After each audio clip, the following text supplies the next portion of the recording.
خاشعا متصدعا من خشية الله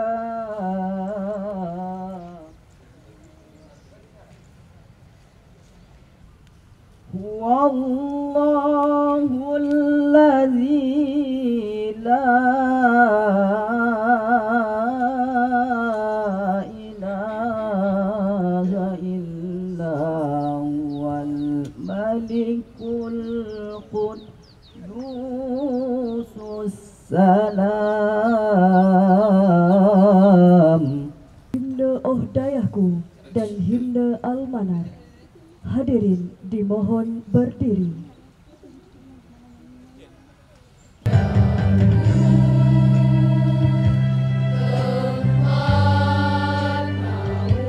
Ikut nyanyi.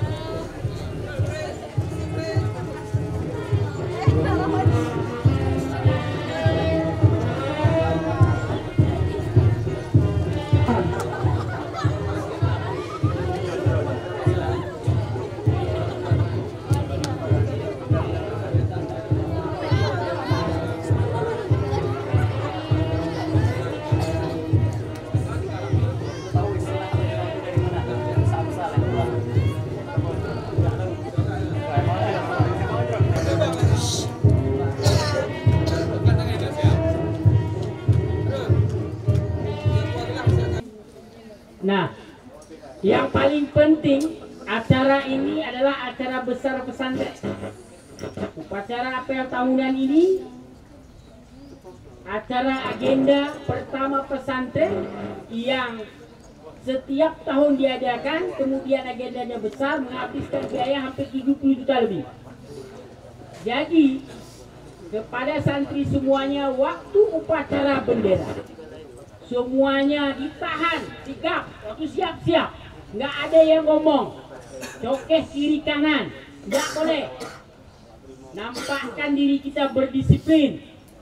Tidak ada yang berbicara waktu upacara bendera. Paksakan diri kamu untuk hormat satu hari, untuk hormat, untuk berdisiplin. Ini tadi pada spektur upacara. Arbor, go. Ya, tangannya dia nggak ada kayak gini, tangannya tetap gini celana. Nah coba semuanya seluruhnya kepada, coba pimpin tadi nggak kompak nih, coba kepada inspektur upacara, coba kepada pemimpin upacara, pimpin tadi. Siapa yang bertahan tadi, coba pimpin. Coba bertahan, ada? Ya tutup. Coba pimpin lu. Saya mau lihat kompak nggak?